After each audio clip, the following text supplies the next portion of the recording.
Hello दोस्तों आज हम स्टॉक एलोकेशन को लेकर बात करेंगे। दोस्तों लास्ट 10-12 साल में स्टॉक मार्केट में मैंने एक बात सीखी है कि मार्केट में पैसा बनाने के लिए ना सिर्फ राइट स्टॉक सिलेक्शन ज़रूरी नहीं है, राइट स्टॉक एलोकेशन भी ज़रूरी है, ये भी उतना ही मैटर करता है। दोस्तों मार्केट में ना कोई भी 100% ऑफ द टाइम सही नहीं हो सकता। 10 में से लगा लीजिए 3-4 बार गलत होना नॉर्मल सी बात है, ये कोई इतना बड़ा इशू नहीं है। मार्केट में देखिए असली खेल यही है कि जब आप गलत हों तो आपका लॉस लिमिट में हो, और जब आप सही हों तो आप किसी स्टॉक को राइड करके उससे अच्छा पैसा बना सकें, यही मैटर करता है दोस्तों। और यहीं पे है ना स्टॉक एलोकेशन काम आता है। दोस्तों मार्केट में ना कोई भी हमेशा 100% ऑफ द टाइम सही नहीं हो सकता। बड़े बड़े इन्वेस्टर्स हो गए like Warren Buffett, Rakesh Jhunjhunwala, ये भी मल्टीपल टाइम अपनी स्टॉक सेलेक्ट करने के बाद में गलत हुए हैं। मुझे ध्यान आता है 2018 का टाइम, उस समय ये मान लीजिए राकेश झुनझुनवाला जी को अच्छे खासे लॉसेस हुए थे। उनका जो ये मान लीजिए कि येस बैंक, DHFL, इसके अलावा PC ज्वेलर जैसे स्टॉक में उनका एलोकेशन था, और ये लगा लीजिए उन स्टॉक्स का क्या हाल हुआ आपको पता ही है। और इसी सिचुएशन में आपको स्टॉक एलोकेशन काम आता है और आपको बड़ी लॉस से बचा लेता है दोस्तों मार्केट है ना सर्टेनिटी भी नहीं चलता, प्रोबेबिलिटी भी चलता है। इसका मतलब क्या है कि कोई भी बिज़नेस है ना काफ़ी फैक्टर्स पे डिपेंड करता है, ठीक है। तो ये प्रोबेबिलिटीज़ हो गई। कोई भी बिज़नेस है ना, मान लीजिए गवर्नमेंट की पॉलिसी, खुद के एग्जीक्यूशन, ग्लोबल इवेंट्स, इन काफ़ी चीज़ों, इस तरीके की काफ़ी चीज़ों पे डिपेंड करता है। अगर इनमें से कुछ भी चीज़ गड़बड़ हो गई तो ये लगा लीजिए उसका हो सकता है बिज़नेस मॉडल ही ख़राब हो जाए और कंपनी हो सकता है वन साइड लॉसेस में हो जाए और आपको ये मान लीजिए लॉसेस हो जाए, ठीक है। तो क्योंकि मार्केट ये लगा लीजिए प्रोबेबिलिटी पे डिपेंड करता है, इसीलिए हमें को यहाँ पे काम आता है स्टॉक एलोकेशन, ठीक है। कि हम स्टॉक्स में कैसे एलोकेट करें अपना पैसा, जो भी हमारी कैपिटल है। दोस्तों क्या है कि हमें ना पोर्टफोलियो को कुछ इस तरीके से बनाना चाहिए कि अगर मान लीजिए कोई गलत स्टॉक हमारे पोर्टफोलियो में आ भी जाता है, ठीक है, तो ये लगा लीजिए हमारा पोर्टफोलियो उसको झेल सके और हमको हमारी कैपिटल पे हमें ज़्यादा डेंट ना आए। इस तरीके से हमें कैपिटल एलोकेशन करना चाहिए दोस्तों मार्केट में ना जीतने के लिए हमेशा ज़रूरी नहीं है कि सही होना, ठीक है। गलत होने पर बचना ज़रूरी है मार्केट में, यही मैटर करता है दोस्तों, ठीक है। देखिए जो एलोकेशन है ना वो रिस्क कंट्रोल का टूल है, आप इसे समझिए, ठीक है। रिस्क कंट्रोल का टूल क्या है दोस्तों, मार्केट में ना जब भी आपको एलोकेशन करना हो किसी स्टॉक में तो आप कन्विक्शन पे के ऊपर कीजिए, और कन्विक्शन आपकी नॉलेज के ऊपर बेस्ड होनी चाहिए। ये ऐसा नहीं होना चाहिए कि कोई भी स्टॉक आपको अच्छा लग रहा है तो आप ले लें। आपको उसके ऊपर प्रॉपर रिसर्च करनी है, वहाँ से जो कन्विक्शन आपका बिल्ड हो उस हिसाब से आप किसी स्टॉक में एलोकेशन कीजिए। अगर किसी स्टॉक में आपको कम कन्विक्शन आ रहा है आपको अच्छी रिसर्च करने के बाद में, तो आप 2-3-4% का एलोकेशन कीजिए। अगर आपको ठीक ठाक है, मान लीजिए मीडियम ये मान लीजिए कन्विक्शन आ रहा है, तो आप लगा लीजिए 6-7% का आपको एलोकेशन कीजिए। अगर आपको अच्छा है, ये लगा लीजिए कि कन्विक्शन आ रहा है कि ये स्टॉक नेक्स्ट कुछ सालों में अच्छा कर सकता है, तो आप लगा लीजिए 10% का एलोकेशन कीजिए। क्योंकि अगर मान लीजिए आप किसी स्टॉक में गलत चले भी जाते हैं, ठीक है, और अगर वो 50% गिर गया तो आपके पोर्टफोलियो में बड़ा डेंट नहीं आएगा दोस्तों, ठीक है। सबसे बड़ी गलती अक्सर लोग क्या करते हैं, जो मैंने देखा काफ़ी लोग करते हैं, ठीक है। इवन मैं एक एक्सपीरियंस भी आपके साथ शेयर करूँगा कि कुछ रिटेल इन्वेस्टर क्या करते हैं कि 40-50% पैसा, इवन कई तो 100% भी एक स्टॉक में डाल देते हैं। ये बड़ी गलती है, क्योंकि मार्केट दोस्तों ये और कोई भी बिज़नेस है ना प्रोबेबिलिटी पे डिपेंड करता है। कि मान लीजिए कोई एक पॉलिसी है, गवर्नमेंट ने मान लीजिए पॉलिसी ऐसी निकाल दी, वो बिज़नेस से मान लीजिए बिल्कुल बेकार हो गया, ठीक है।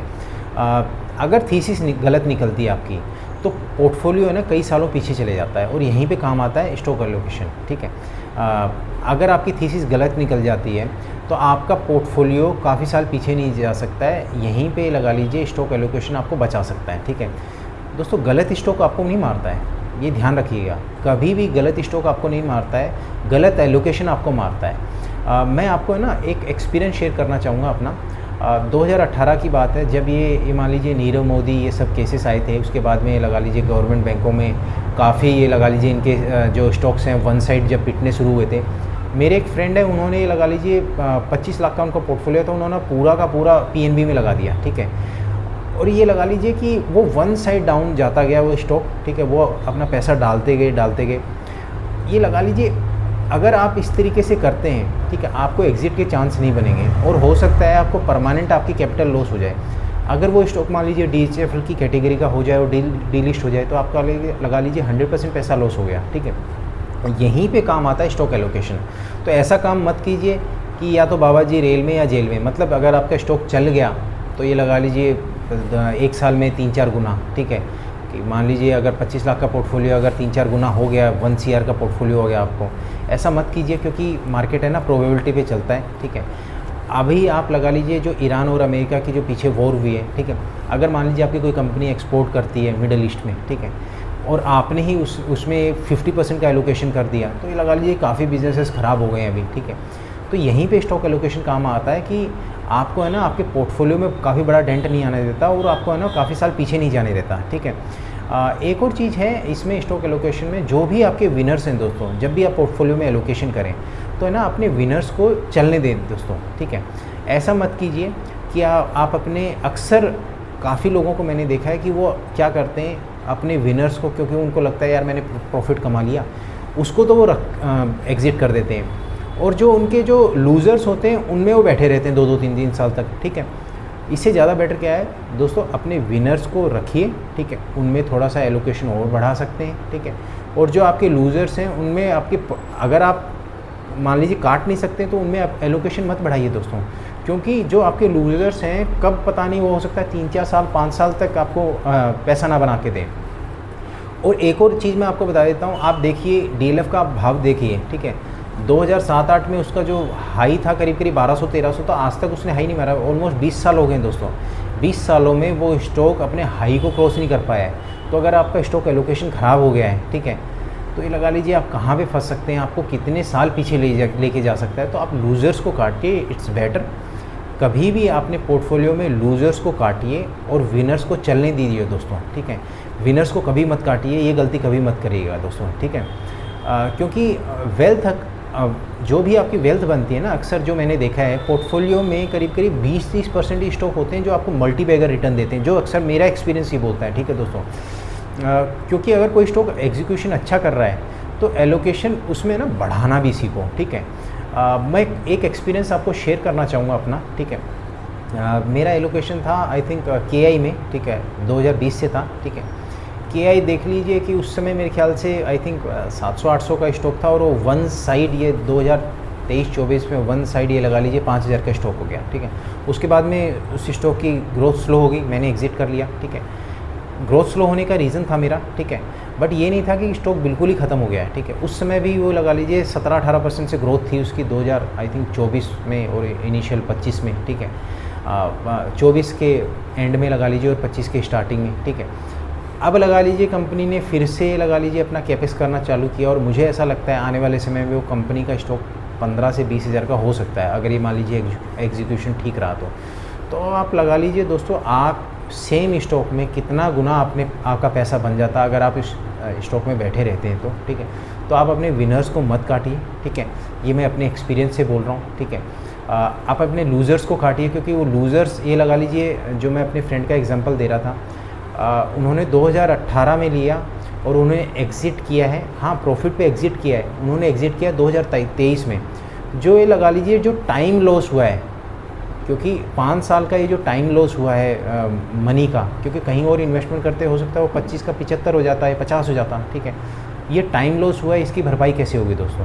तो जो भी आपके लूज़र्स हैं उनको काटना सीखिए, और जो आपको विनर्स हैं उनको चलने दीजिए दोस्तों। अगर आप स्टॉक में मान लीजिए विनर्स में अगर आप एलोकेशन नहीं भी बढ़ा सकते हैं तो कम से कम उनमें ना पोजीशन को एग्जिट मत कीजिए, और है ना आप अपने लूज़र्स में पोजीशन को बढ़ाइए मत। अगर आप काट नहीं सकते तो उनमें ये मत कीजिए दोस्तों, ठीक है। दोस्तों है ना, मुझे ऐसा लगता है कि ये जो स्टॉक एलोकेशन है ना, कोई साइड टॉपिक नहीं है, ये रिस्क मैनेजमेंट और वेल्थ क्रिएशन का एक ये मुझे लगता है दोनों का बेस है, ठीक है। क्योंकि हम है ना कभी तो कोई ना कोई स्टॉक गलत पकड़ेंगे, ठीक है। सही एलोकेशन है ना हमें गेम में बनाए रखेगा, हमारी वेल्थ क्रिएट करेगा, और गलत है ना, गलत एलोकेशन, अगर एलोकेशन हमारा सही है तो ये लगा लीजिए हम है ना उस गलती से भी हम गेम में बने रहेंगे, ठीक है। हमारे कैपिटल पे बड़ा लॉस नहीं होएगा दोस्तों। कुछ और पॉइंट भी शेयर करना चाहूँगा, मैंने नोट डाउन किए थे, ठीक है। वेट अ मिनट, ठीक है। हाँ, एक्चुअली में मेरा एक एक्सपीरियंस रहा है दोस्तों कि आप कितनी भी अच्छी रिसर्च कर लीजिए, पोर्टफोलियो में शायद मान लीजिए 20 या 30% ही स्टॉक आपके ऐसे होंगे जो आपको मल्टी बैगर रिटर्न देंगे और 4-4-5 साल तक आपको रिटर्न बनाते रहेंगे, ठीक है। बाकी स्टॉक्स है ना, कुछ या तो एवरेज हो जाएंगे, कुछ में एग्जीक्यूशन इशू आ जाएगा, कुछ में हो सकता है गवर्नमेंट पॉलिसी के कारण कुछ इशू आ जाए, कुछ में ग्लोबल इवेंट के कारण कुछ आ जाए, ठीक है। इसलिए एलोकेशन है ना और कन्विक्शन बहुत ज़रूरी है, ठीक है। और ऐसा मत कीजिए दोस्तों, अगर मान लीजिए एक और चीज़ मैं बताना चाहूँगा, अगर मान लीजिए आपकी कैपिटल 5 लाख की है तो और आपने मान लीजिए 4% का एलोकेशन कर रहे हैं, ऐसा भी मत कीजिए। अगर ये उन लोगों के लिए लागू है, अगर मान लीजिए किसी का कैपिटल मान लीजिए 20-25 लाख की है, ये उन पे लागू होती है, ठीक है। अगर आपका पोर्टफोलियो 5 लाख का है तो 3-4-5 स्टॉक से ज़्यादा मत लीजिए, क्योंकि 2-3% आप डालेंगे भी तो क्या हो जाएगा दोस्तों, ठीक है। और ये सब बातें उन लोगों के लिए हैं जो एक्चुअली में रिसर्च अच्छे से करते हैं, ठीक है। कुछ और पॉइंट्स भी हैं, कुछ और पॉइंट्स भी हैं, इनके बारे में बात चलिए कोई सारी चीज़ें कवर हो गई, ठीक है। आप है ना इस पोर्टफोलियो एलोकेशन को अपनी स्टॉक मार्केट जर्नी में अभी से इम्प्लीमेंट कीजिए। आप देखेंगे 2-3 साल बाद में आपको फ़र्क समझ में आएगा दोस्तों। मुझे बहुत चेंज महसूस हुआ है, ठीक है। और भी काफ़ी एक्सपीरियंसेस हैं। कुछ क्वेश्चन होगा तो आप पूछिएगा दोस्तों। Bye bye and take care.